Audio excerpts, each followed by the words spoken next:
Hello, and welcome back to the crash course on unlocking the research behind human AI interaction. This is a 10-part series on ETHICOM's YouTube channel done by me. I'm Rose Guingrich. I have a master's in psychology, and I'm currently a PhD candidate in psychology and social policy. I study human AI interaction and ethics, and I'm really excited to take you on this journey of learning about the research behind human AI interaction to understand and to be better equipped to be more responsible and ethical users and developers of AI technology. This is part 2 of the crash course, the history of human AI interaction from shapes to computers to AI. As a refresher, the crash course thus far has covered the following. This is the third video in the installment. Part 0 was an overview of this crash course series to give you a sense of the topics that are covered within the 10 parts. Part 1 addressed the question of what is human AI interaction. This covered the types of interactive AI that are currently out there and the uses of these interactive AI agents. If you haven't gotten a chance to, go ahead and check out Part 0 and Part 1 to set you up well for Part 2, the history of human AI interaction. So let's get started.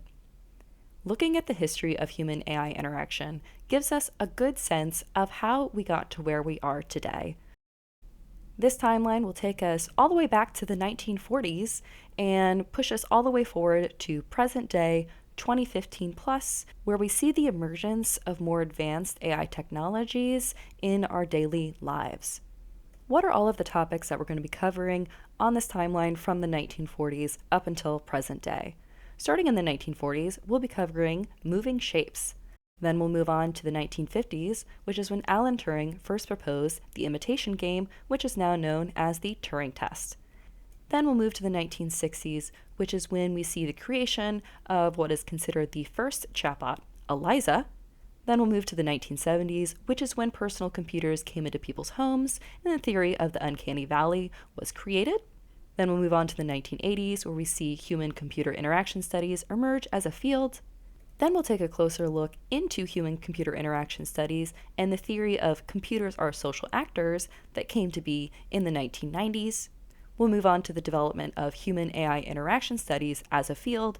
Finally, we'll end with present day, where we see self-driving cars, personal robots, ChatGPT, and other advanced AI technologies come into daily life, as well as this idea of P-Doom, which is in a paper that I wrote about recently and will be covered at the end.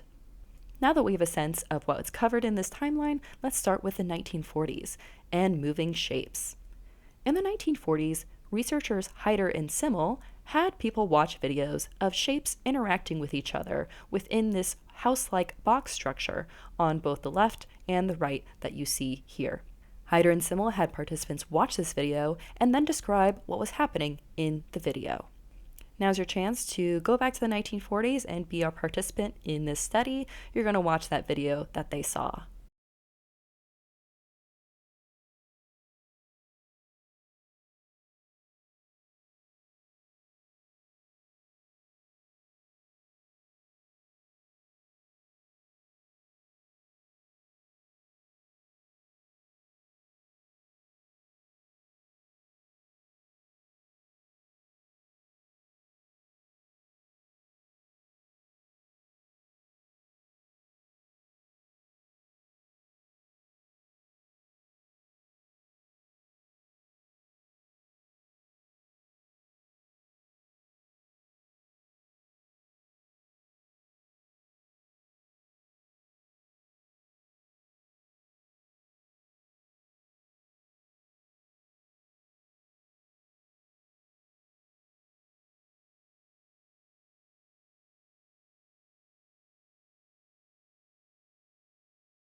All right, participants, take a moment to think about how would you respond if I were to ask you what happened in this video.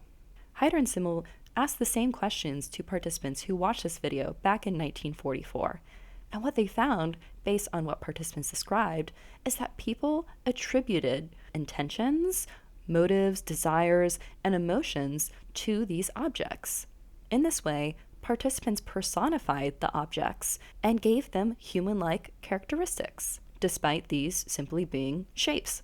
While this may not seem surprising to you in this day and age, back in 1944, this was fairly revolutionary.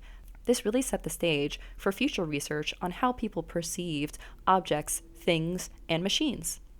Now that we've covered moving shapes in the 1940s, let's move on to the 1950s, Alan Turing's Imitation game.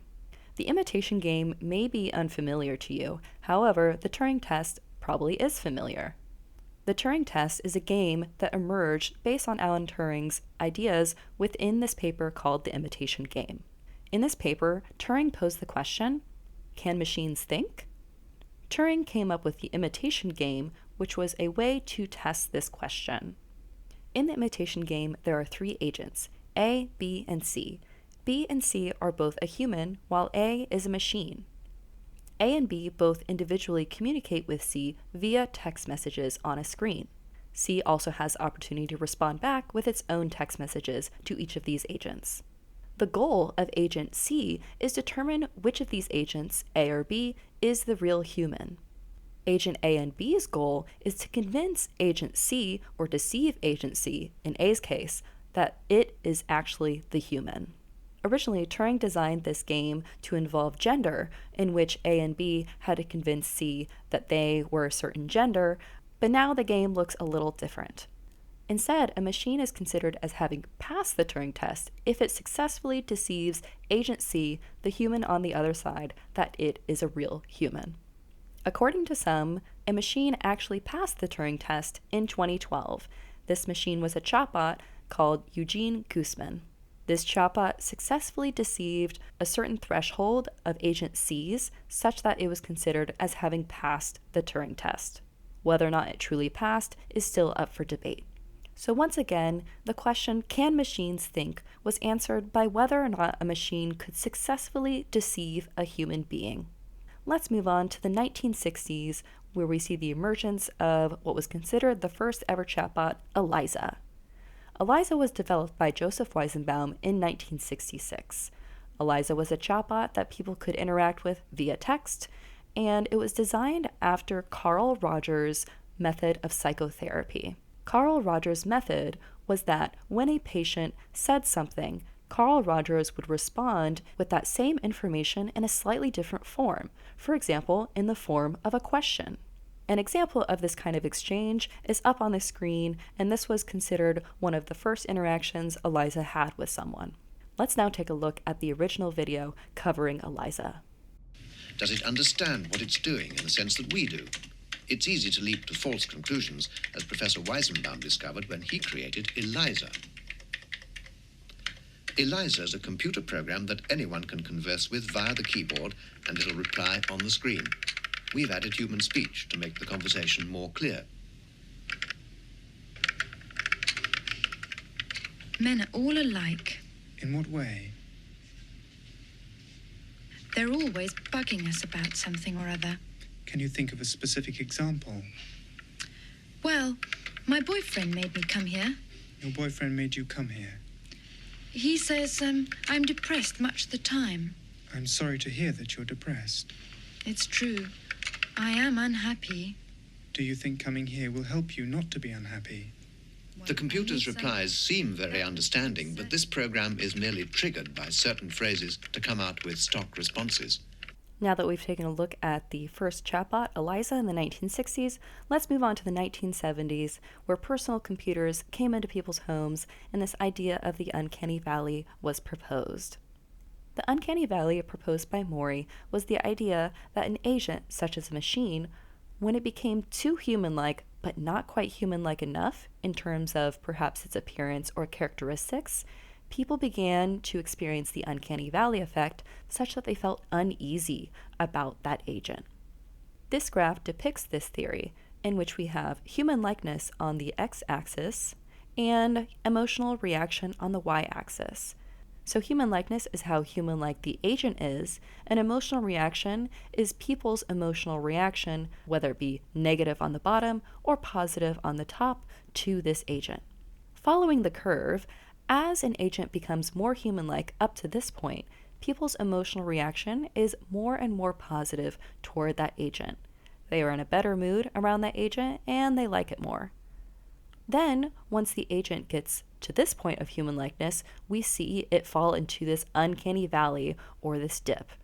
Here, people's emotional reaction suddenly becomes very negative toward the agent. They feel this unease and they don't like the agent as much. Then the last portion of this graph shows that as the agent becomes even more human-like to the point at which it's either indistinguishable from a human or is a human, people's emotional reaction moves back toward positive once again.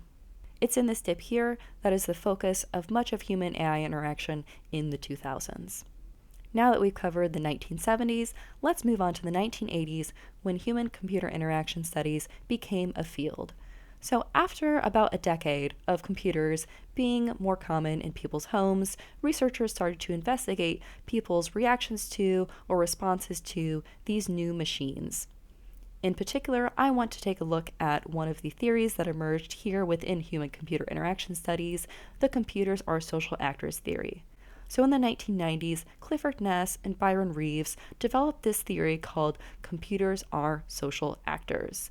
The idea here is that people perceived computers or machines as social actors, similar to the way that they perceived humans as social actors. A concept underneath this theory is the media equation. The media equation has two sides. One side is how people react or respond to computers, and the other side is how people respond or react to humans. Between those is an equal sign. The idea is that how people react and respond to humans is similar to, or maybe even equivalent to, the way they respond and react to computers. Let's take a look at how these researchers described computers are social actors and the media equation. I'm with Byron Reeves and Clifford Nass, both from Stanford University. They are the creators of an equation, the media equation. Can you put it in a sentence or two? What's the media equation? The media equation can be summarized in a sentence, which is that individuals' interaction with media, computers, television, and other media, is fundamentally social and fundamentally natural. That's the whole thing. Social and natural. What's the difference? Social refers to the tendency to treat media as if you were working with another person. And natural refers to the tendency to treat media as if you were dealing with a natural physical environment. So in both cases, the medium becomes invisible, and all you're orienting to is the socialness or what's being seen. There are boundaries on this that don't come through the equation, but Cliff's one sentence is absolutely critical, that we're pressing a fundamental response that is underestimated in the literature about how people think and feel in relation to media. These researchers did a deep dive into the psychological reactions that people had to computers and compared them to the psychological reactions that people have to humans. I'll go into more depth about these studies that these researchers conducted in part 3. Next, we'll be taking a look at the 2000s, where we see human-AI interaction studies emerge. This is when we see more advanced AI technologies becoming more common, such as the social robot on the screen, also such as the robot Atlas designed by Boston Dynamics.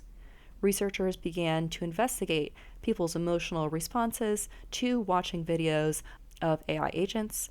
For example, when you watch this interaction here, how do you think about the AI and how do you think about the human? Do you have any sort of emotional response to these interactions? This is the type of question asked by researchers. While the goal of this video is simply to show Atlas's capabilities, researchers took this video to investigate how people reacted to these forms of human-AI interaction. How do you feel when this person pushes Atlas down like this? The answer may surprise you. Finally, let's take a look at 2015 plus present day, where we see more advanced AI technologies such as self-driving cars, personal robots, and ChatGPT. Advanced AI technologies used to just exist in a lab, and now they exist in our everyday life. As a result, there are reports of this new Silicon Valley metric called P-doom. P-doom is the probability of doom, or the probability that AI will take over the world. I investigated U.S. perceptions of PDOOM with Michael Graziano, and what we found is that people's responses to AI technologies in terms of their perceptions of its impact on both society at large and on their personal lives related to people's general perceptions of the emergence of new technologies in the past. For example, people with personality traits such as agreeableness and lower neuroticism were more positive about AI's large-scale impact and impact on their personal lives, which is fairly consistent with the general trend of how people react to emerging technologies that cause societal change. And with that, we've completed our timeline. We've covered over 70 years of research that has gone from simply moving shapes all the way up into human AI interaction studies and advanced AI technologies. I hope you've enjoyed part 2 of unlocking the research behind human AI interaction. And of course, if you have any questions about the history from shapes to computers to AI or any other prior parts of the crash course, feel free to put your questions in the comments or email me through my website, which is linked on the screen. And here's what's coming next. Part 3 is going to cover human-like machines. What sets AI apart from other tech? To receive instant notifications for each new iteration of the crash course or other related videos, feel free to subscribe to the ETHICOM channel. And I look forward to part 3, in which we'll cover the question of what really is at stake with AI compared to prior technologies. Thank you for listening. I'm Rose Guingrich, and this is the crash course on unlocking the research behind human AI interaction.